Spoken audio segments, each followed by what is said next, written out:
Este número es significativo porque a través de los años tenemos más de 7,000 egresados de este programa que ahora son profesionistas y que continúan siendo muy leales a nuestra asociación y han formado una sociedad o asociación de exalumnos, porque fueron o becarios nuestros o estuvieron una pasantía con nosotros. En fin, les doy a conocer esto porque pues es parte de nuestra tarea en la segunda línea de trabajo, donde tenemos también capacitación para profesores, para darles por un año un fellowship o un año de capacitación en cómo captar más recursos para su propia investigación y trabajo educativo.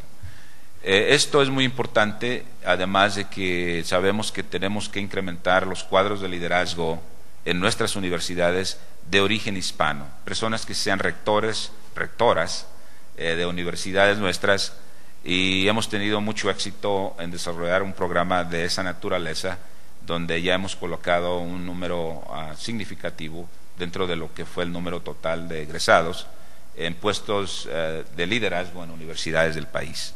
Entonces, todo esto está encauzado dentro de la segunda línea de trabajo. En la tercera, que es básicamente el crear alianzas para apoyar las dos primeras líneas estratégicas, pues tenemos al menos unas 30 y tantas alianzas formales con un número igual de agencias federales, y tenemos un número aproximado de 15 con entidades privadas, corporaciones u organizaciones que tienen un interés en lo que representamos, y eso ha sido muy fructífero también.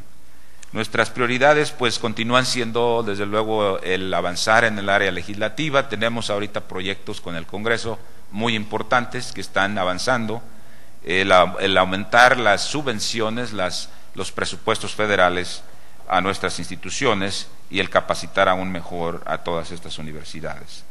Bueno, la cuestión es, desde luego, desde el punto de vista internacional, qué es lo que JACU representa o puede representar para instituciones como las que ustedes representan. Desde luego nosotros nos vemos como un puente cultural y desde luego educativo entre Latinoamérica, el mundo de habla hispana, desde luego incluyendo la península ibérica, y en los Estados Unidos, porque sabemos que somos pues una comunidad creciente allá, donde ya ahora tenemos aproximadamente 47 millones de personas de origen hispano, incluyendo los de Puerto Rico. De hecho, eso nos convierte en el país más grande de hispanos de todo el mundo, con excepción de México. Entonces, pues hay casos como en la ciudad de Los Ángeles, es la segunda ciudad mexicana, porque después de la Ciudad de México hay más mexicanos en el área de Los Ángeles.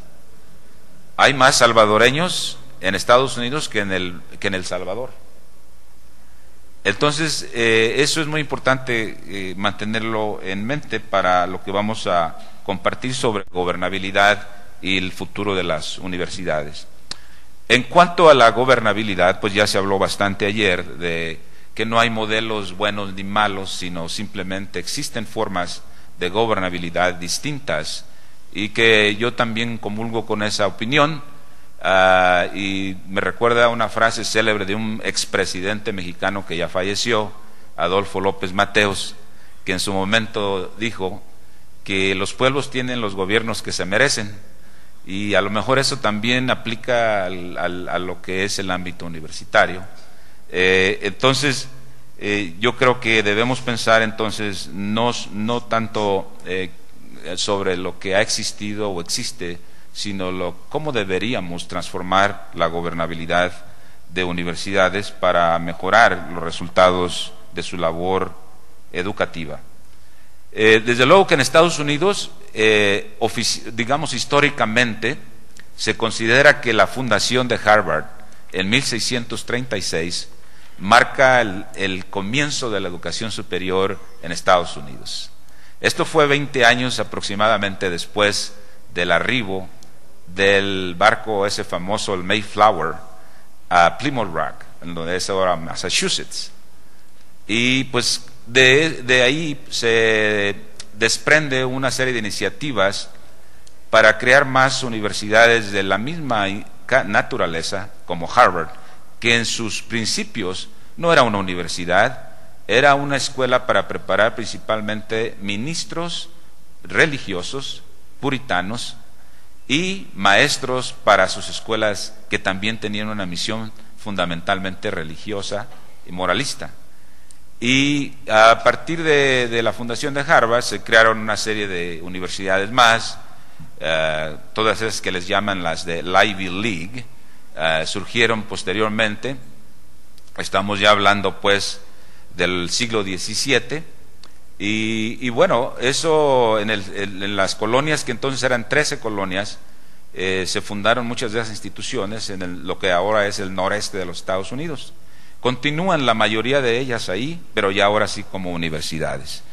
Entonces ese modelo de universidad, por su naturaleza misma de misión, pues creó una forma de gobernabilidad paternalista en cierta forma, pero a la vez muy centrada en los contenidos, dándole a los profesores pues la autoridad para desarrollar el ámbito académico, y además controlar la asignación de puestos académicos y la estancia en los mismos. Y eso se ha mantenido hasta la fecha. Ese modelo perdura.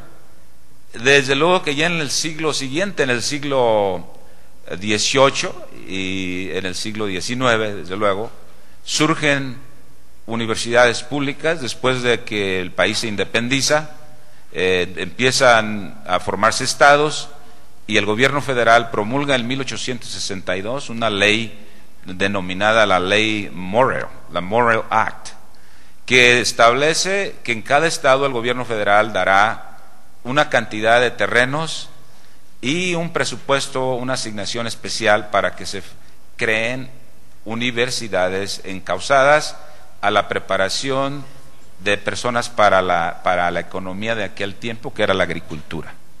Bueno, de allí se multiplicaron y hubo muchas universidades públicas que adoptaron una forma de gobierno muy distinta a la de las privadas, que es más bien de nombramiento por un gobernador, ratificación por el Senado estatal, o en algunos casos de elección popular a nivel estatal.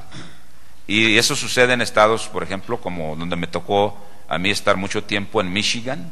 Hay 3 universidades que los regentes de esa universidad, como les llaman, son elegidos por la ciudadanía a nivel estatal. Esas universidades son la Universidad de Michigan, la Universidad de Michigan State y la Universidad de Wayne State, que está en Detroit. Entonces, de ahí pues siguió evolucionando todo esto, y a principios del siglo XX emerge una creación norteamericana de institución, que es el Community College, como una extensión de lo que era la educación primaria, secundaria, preparatoria.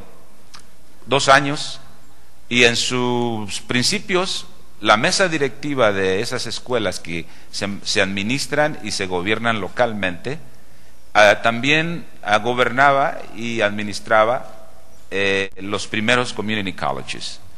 A medida que pasó el tiempo, estas instituciones desarrollaron su propia identidad y su capacidad política para crear distritos impuestarios que les permitían entonces sí ya desarrollarse autónomamente, porque no dependían ya de la mesa directiva de educación pública estatal.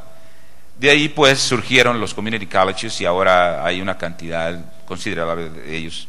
Estos community colleges tienen consejos directivos elegidos localmente por la ciudadanía, y pues entonces esta diversidad de modelos de gobernabilidad allá lo que demuestra pues es que es un país enormemente diverso, y con un sentido de descentralización increíble.